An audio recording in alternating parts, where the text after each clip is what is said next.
Early this year, we finally bought our first rental property here in Winnipeg, Canada.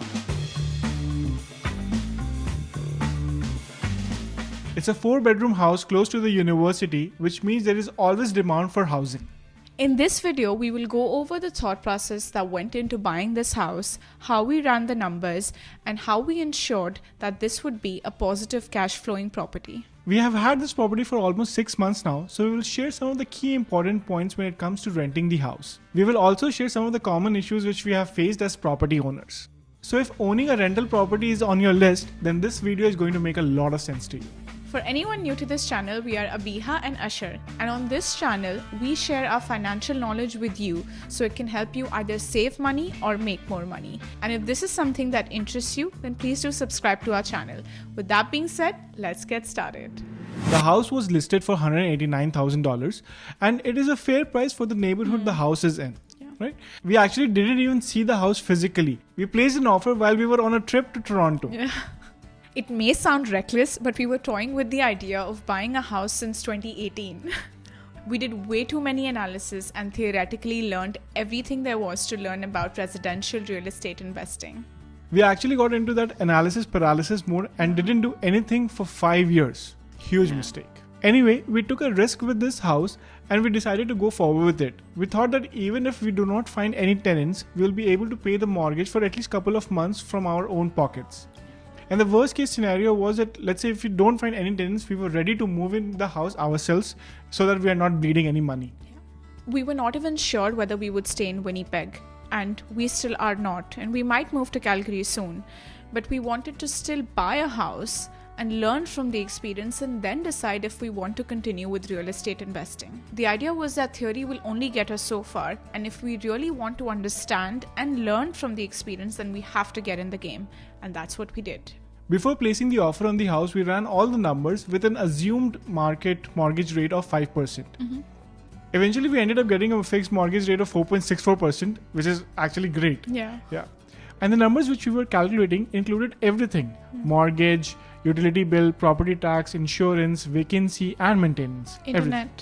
Yeah, utilities. Okay. All this combined, the cost was coming around $1,800. So as long as we were getting a rent of more than $2,000, we knew that we were in a positive cash flow. Yeah. The house didn't need any immediate repairs and was ready to move in, and that was an added advantage. For rent estimates, we went to Facebook Marketplace and Kijiji in order to understand what similar houses in the same neighborhood were going for. Yeah. Turns out if we rent the house on a room by room basis, then the rent is higher in comparison to if we rent the entire house altogether. After a few hits and trials, we were able to secure a rent of $2,300 per month, which led to a positive cash flow of $500 per month. However, renting by room opened a whole new can of worms. Having lived in a shared accommodation before, we had an idea of what kind of challenges may come. The most common one being that 1 or 2 tenants will not keep the place as clean as the other 2 tenants would want it to be. What we didn't anticipate was that we would get involved in these cleaning arguments. I'm sure there were problems amongst tenants which they solved themselves, but there were cases or arguments where we were requested to intervene. Arguments related to cleaning, noises, parking, or locked doors were the most common ones. In the uncommon category was taking care of real owl heads placed in the washroom. There are all kinds of things which you see and learn, and you can't make this up. Yeah. A few months ago, somebody stole our recycled garbage bin from the backyard of the house.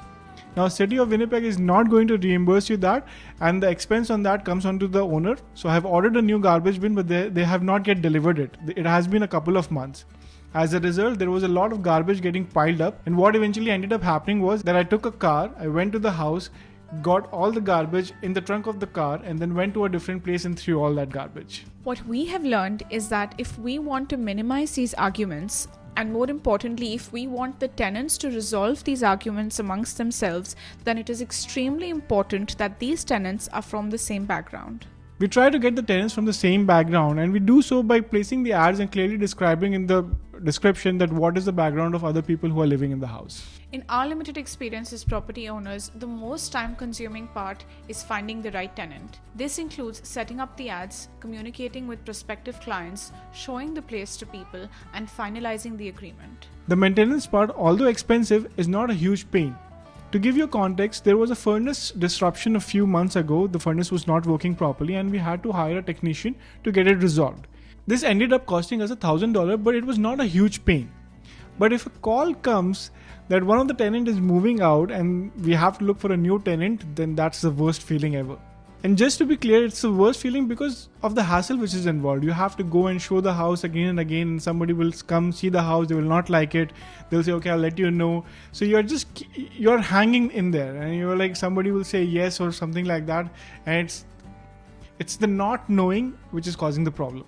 Another point that we would like to emphasize is to confirm your base location. We want to move to Calgary, but one of the main reasons that's stopping us is this house. Managing a property from a different province is very different from managing it within the same city. In the end, we would say that if you really want to get into real estate investing and if you really like it, then only get into it, else stay clear. Chances are that the first few properties that you buy as a rental property will not even make you money. And you will only get learnings, and based on those learnings, you will buy a third property where you will finally make some money. So it will take a lot of time. Sometimes you will end up asking if all the hard work and the headache that you have gone through, is it worth it? Is it worth the $500 profit that you are getting?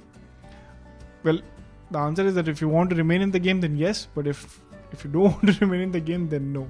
And there are definitely other ways to make money, and one such way is starting a YouTube channel. Everyone seems to be doing it nowadays, and if you're interested, you can watch this video where we share our earnings from YouTube. Spoiler alert, we didn't make much, but it's definitely more fun than managing a rental property.